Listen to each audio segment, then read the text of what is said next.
നിങ്ങളുടെ ഇഷ്ട പരമ്പരകൾ എക്സ്ക്ലൂസീവായി സൺ നെക്സ്റ്റ് ആപ്പിലൂടെ തികച്ചും ഫ്രീ ആയി ഇപ്പോഴേ ആപ്പ് ഡൗൺലോഡ് ചെയ്യൂ.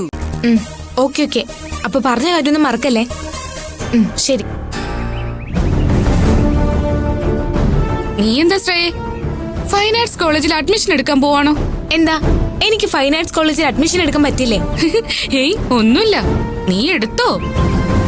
ഓ, ഒരു ചേർച്ചയില്ലെന്ന് പറഞ്ഞതാ. കലയും കാടത്തവും ഒരുമിച്ച് മുന്നോട്ട് പോകില്ലല്ലോ.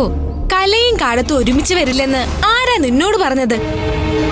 ലോകം കണ്ട ഏറ്റവും വലിയ ക്രൂരനായ ഭരണാധികാരി ഒരു കലാകാരനായിരുന്നു. പിന്നെ ഫൈൻ ആർട്സിൽ അഡ്മിഷൻ എടുക്കാൻ പോകുന്നത് ഞാനല്ല, പിന്നാരാ? ആ അഞ്ജന.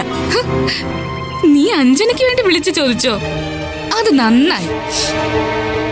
ചിലപ്പോഴൊക്കെ ഞാൻ ആലോചിക്കാറുണ്ട്, ദൈവം നമുക്ക് എല്ലാ ഭാഗ്യങ്ങളും വാരിക്കോരി തന്നു വിട്ടതാ. എന്തിന്റെ കുറവാ നമുക്കുള്ളത്? പാവം. ആ അഞ്ജനയുടെ കാര്യം ഒന്ന് ആലോചിച്ച് നോക്കിയേ. ദർശനയും രൂപേഷേട്ടനും കമ്പനിയിൽ പോയാ പിന്നെ ഒരു മുറിയിൽ ഒറ്റയ്ക്കാ. അതും ആരോടൊന്നും മിണ്ടാൻ പോലും പറ്റാതെയാ ജീവിക്കുന്നതും. ആലോചിക്കാൻ കൂടി പറ്റുന്നില്ല. ദർശന ഇവിടുന്ന് പോയി കഴിഞ്ഞാ പിന്നെ ആ പാവത്തിന്റെ കൂട്ടെ എന്റെ അമ്മയാ. അമ്മ പറയുന്നത് അവൾക്കും അവള് പറയുന്നത് അമ്മയ്ക്കും നല്ല കൃത്യമായിട്ട് മനസ്സിലാവുന്നുണ്ട്. ആ, അതൊക്കെ പോട്ടെ, അവൾക്ക് അഡ്മിഷൻ കിട്ടുമോ?